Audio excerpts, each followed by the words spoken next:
Hello everyone, my name is Natalie Cifuentes and welcome back to today's episode. I want to begin with a simple but very real question.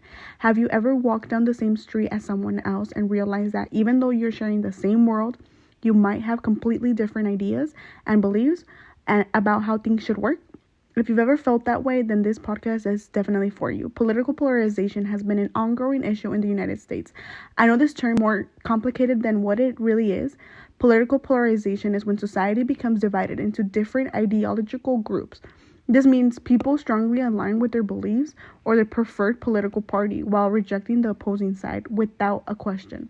In the United States, these groups most often fall between two major parties: the Republican Party, usually associated with conservative beliefs, and the Democratic Party, typically aligned with liberal beliefs. But political polarization isn't just something we see every 4 years during an election. It shows up in everyday life. Let me give you a more detailed and comprehensive way to understand this.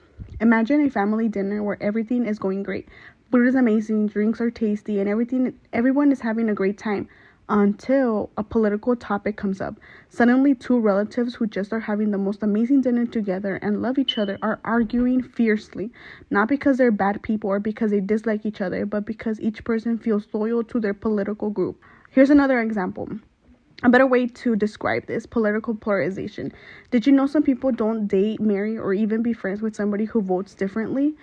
It totally shocks me how you can get along with someone so well, but the second political views are shared and they do not correlate to the same one as the other person, everything shuts down. And no matter how much the friendship was good, that one topic was a big enough obstacle that could not be overcome. It has impacted the country worldwide, that people at school, work, and church go around political conversations because they're afraid of being judged or singled out for their beliefs. These daily experiences show how political identity has become personal.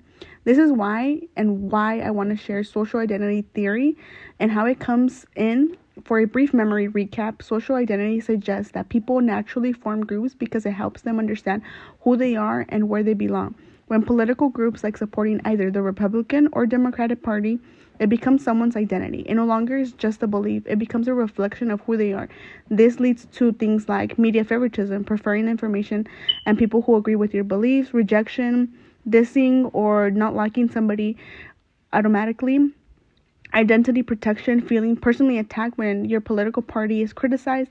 So polarization isn't just about issues, it's about identity, loyalty, and respect. Now, let's talk about one of the biggest influences elevating this division: social media. See, I know we all have one, if not all of them: TikTok, Instagram, Facebook, X, and YouTube. These media platforms don't just show us content. They are the leading forces of what we believe by personalizing everything we see. Natalie, what do you mean by this? You may ask.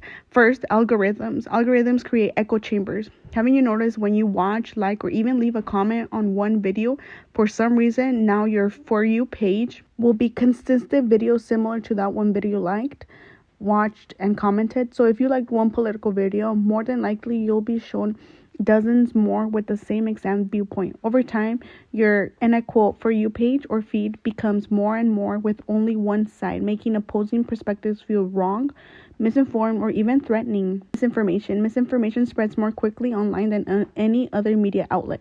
Often not even the truth. Content that triggers outrage or differences get the most shares, and that feeds into greater and deeper political hostility. Third, social media rewards conflict. The other day I saw a post that was more dramatic, controversial, based on immigration rates, have more engagement than a dog who had been ran over. This encourages people to attack the other side publicly, making politics feel like a battle for control rather than a discussion. And finally, social media releases news sources in which two people can watch two completely different versions of the same event or video, and both believe they're seeing the full truth. Political polarization in the United States is just about policy or law disagreements. It's shaped by identity, emotion, and the digital environments we interact with every day. Hopefully today you can think about how our identities and social media influence our viewpoints. I invite you to take the first step in thinking about this and meditate how your political view has changed friendships, relationships with someone you love.